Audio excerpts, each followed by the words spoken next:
Hazrat Abu Huraira radiyallahu anhu states that Allah's Apostle sallallahu alaihi wasallam said, performing prayer is congregation is more than 20-fold excellent than performing prayer at home or in a market.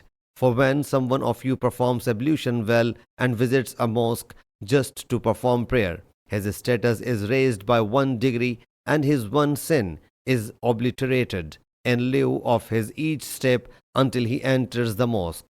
After entering the mosque, he is counted as to be engaged in prayer as long as he stays there waiting for the prayer. And the angels alayhimus salam keep invoking for you as long as one of you sits there where he has performed the prayer, unless he irritates the angels alayhimus salam by voiding his ablution. The angels continue to say, O Allah Jalla Jalaluhu, show mercy to him. O Allah Jalla Jalaluhu, pardon him. O Allah Jalla Jalaluhu, approve his repentance. Sahih Muslim Hadees number 1504.